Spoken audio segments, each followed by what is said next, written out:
Hello, my friends. Thanks for coming. We've all been through the City of Light, also called the Akashic Record, also known as the Human Species Consciousness Pool, also known as the Hub City. There are areas of healing, of learning, of experiencing there. It is called a hub because everywhere in the universe there are humans. Information on our species is shared there. Now, we were there on our way into the Earth focus. We also spend a lot of time in between our lives, what I call interlifetime, at the City of Light. This particular meditation was done in 1987. And when I asked the question, and in my mind, I move up into this level, the avatar or the teacher that came had been a Chinese emperor in his body. So he really did know what he was talking about. So I want to share this with you today.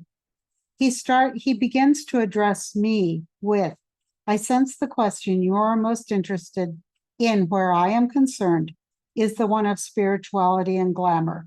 If glamour can influence one away from the spiritual quest. He says there's a great danger in pursuing the path of glamour over spirituality. Glamour leads into the material world, to levels in the material world.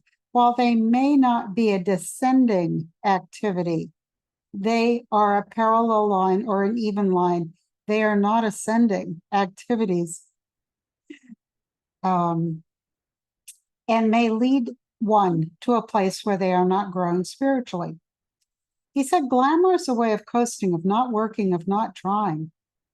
Glamour is so appealing and alluring to our species. In fact, our species really invented it.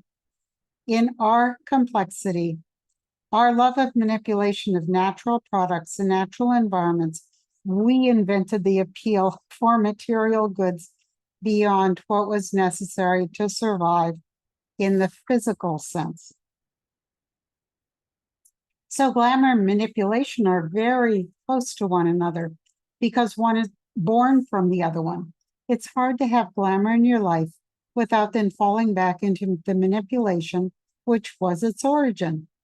And so you see, you have two sides of the same coin, because manipulation is very much involved in the material world. You do not manipulate to advance spiritually. You accumulate, but you do not manipulate. The things that are accumulated for spiritual advancement cannot be accumulated in the material world. They are at a higher energy level, even within your walking and waking lives. And so the focus on glamour is to focus on the material world, perhaps to the exclusion of spiritual pursuits. We must make a distinction between beauty and glamour, because to appreciate an exquisitely beautiful horse for the horse's own integrity and love of life is not to attribute glamour to it, but to take a horse, manipulate its environment and its movements to an interpretation of the horse as object and adding glamour to it. It just becomes an extension of the human being and not an animal in its own right with its own integrity. So there is much misinterpretation in the manipulation of nature and adding glamour to our lives.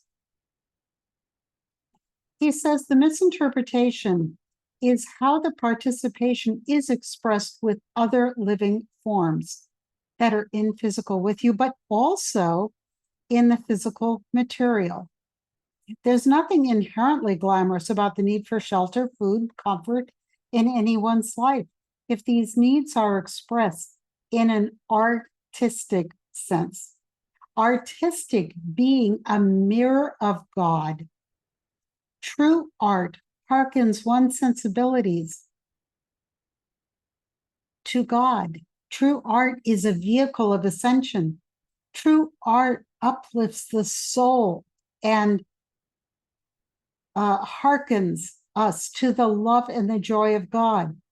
Artifice, however, is manipulation of materials that extends the enhancement of the physical world only. And in much artifice, we see glamour entwined. You cannot easily merge the physical vehicle with God because the physical vehicle is something that's left behind. They are materials that are reused in the physical phenomena. And while physical is part of God, it's very difficult to feel the merging of the physical vehicle with the God energy. This he was connecting to the idea of true art. He's saying that animals do not have an attraction for glamour because they're not enacting the good drama of good and evil. Well, I would say they're not burdened with this mission. So I asked, is glamour tied to evil then? The figurehead is saying that glamour is neither an influence toward descent or ascent, but it is a parallel line, like we had seen before.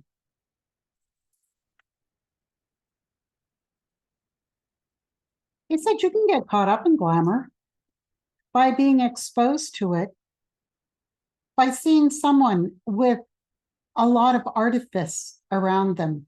You can become addicted to glamour. You can desire it. He says it's interesting that the person who may be surrounded by glamour might also be completely untouched by it if it was not put there by their choice. And it's rather a situation that they are living in. For example, many people who are noble born do not have a penchant for the glamour that was established generations before them. They just don't see its appeal. And then there are those who find glamour in what you would think of as very cheap or inexpensive materialization, who can participate in glamour with things of very low intrinsic value.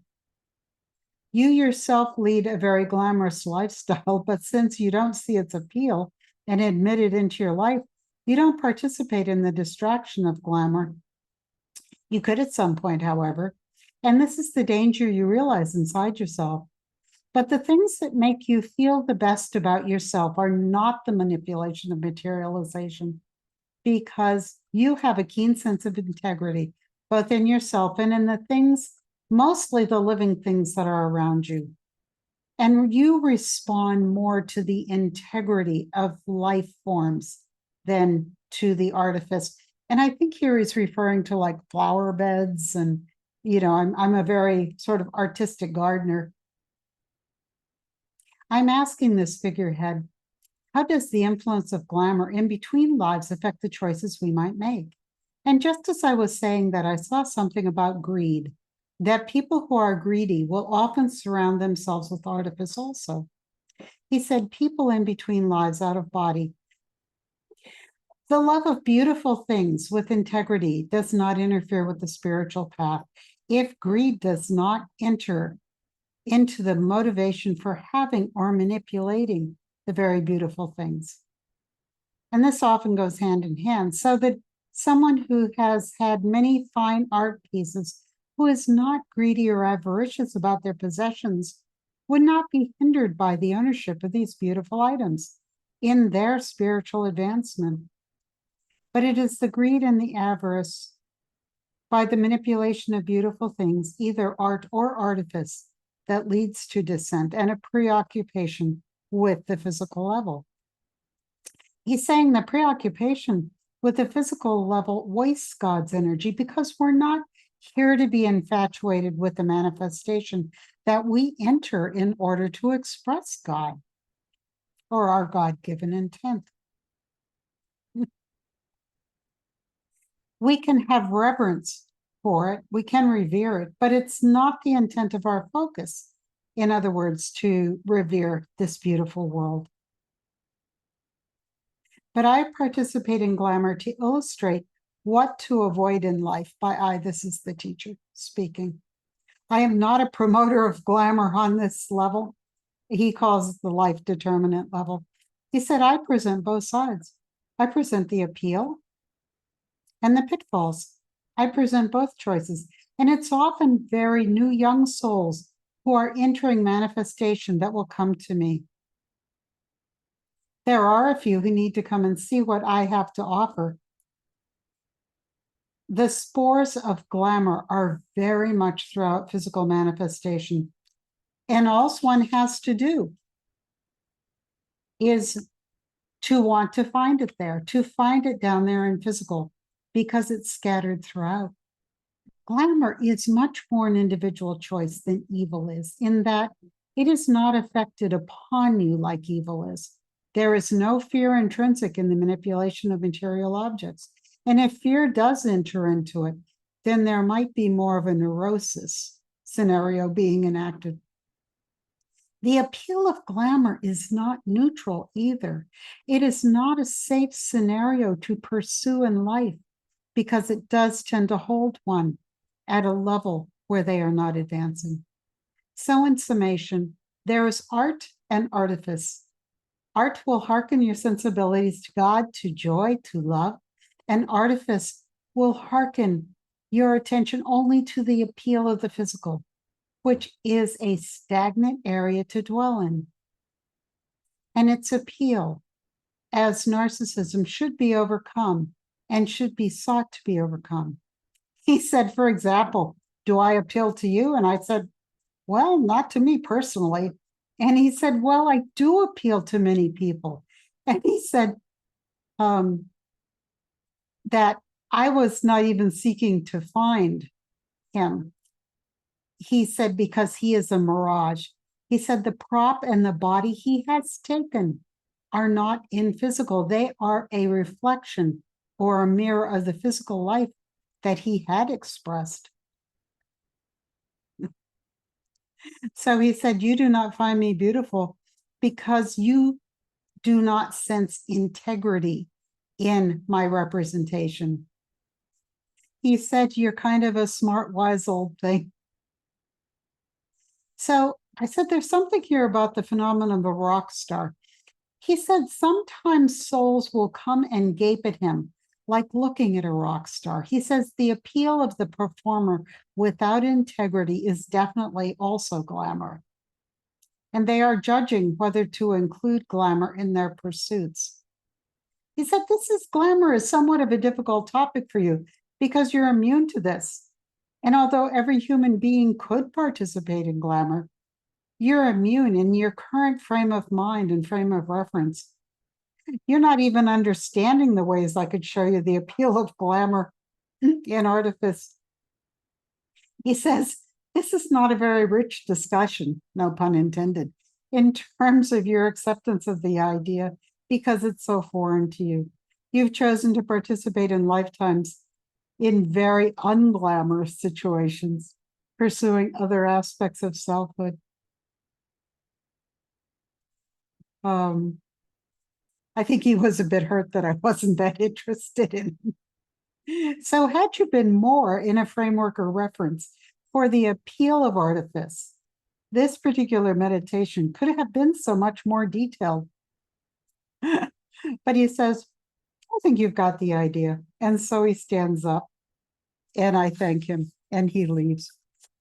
So that's an example of the kind of adventures that I've had with my meditations. And please like, share, subscribe.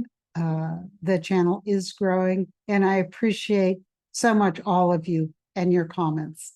Thanks for coming. Until I see you again, please be well and please be blessed. Take care.